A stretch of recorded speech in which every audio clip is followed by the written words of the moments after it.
Hi friends, welcome to mom's kitchen. Krishnashtami special అటుకుల పాయసం ఎలా చేయాలో చూద్దాం. పాయసం చాలా డెలిషియస్గా ఉంటుంది, ఈజీగా అయిపోతుంది. ఇంట్లో ఉండే ఐటమ్స్తోనే ఈజీగా చేసేయచ్చు. Let's begin. ఇప్పుడు స్టవ్ ఆన్ చేసుకొని ఒక గిన్నె పెట్టుకొని అందులో 2 టేబుల్ స్పూన్ల నెయ్యి వేసుకొని కాజు, బాదం, కిస్మిస్ వేసుకొని ఫ్రై చేసుకోవాలి. ఇది నేను ఇంట్లోనే ప్రిపేర్ చేసిన నెయ్యి. మీరు కూడా ఇంట్లోనే నెయ్యి ప్రిపేర్ చేసుకోండి. ఇంట్లోనే నెయ్యి ఎలా చేయాలో వీడియో చేశాను. ఆ వీడియో లింక్ డిస్క్రిప్షన్లో పెట్టాను, వెళ్ళి చూడండి. ఇప్పుడు మనం తీసుకున్న డ్రై ఫ్రూట్స్ని బ్రౌన్ కలర్ వచ్చేంత వరకు వేయించుకొని పక్కన పెట్టుకోవాలి.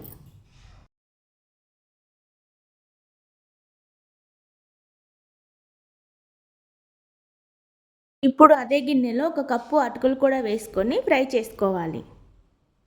వీటిని ఒక 2 మినిట్స్ ఫ్రై చేసుకొని తీసి పక్కన పెట్టుకోవాలి. ఇప్పుడు స్టవ్ ఆన్ చేసి ఒక గిన్నె పెట్టుకొని అందులో 1/2 లీటర్ పాలు వేసుకొని లో ఫ్లేమ్లో ఒక 10 నుంచి 15 నిమిషాలు మరిగించాలి.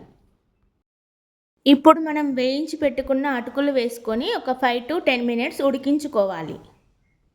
ఇందులో 1 కప్ షుగర్ వేసుకొని బాగా కలుపుకోవాలి. ఇప్పుడు ఇందులో 1 స్పూన్ ఇలాచీ పొడి కూడా వేసుకొని వేయించి పెట్టుకున్న డ్రై ఫ్రూట్స్ కూడా వేసుకొని కలుపుకొని స్టవ్ ఆఫ్ చేసుకోవాలి.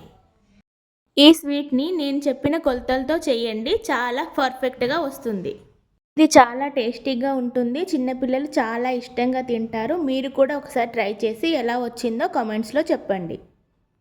ఆ వీడియో కనుక మీకు నచ్చితే ఒక లైక్ చేయండి, షేర్ చేయండి. మా ఛానల్ ఇంకా సబ్స్క్రైబ్ చేసుకోకపోతే వెంటనే సబ్స్క్రైబ్ చేసుకోండి. Thanks for watching.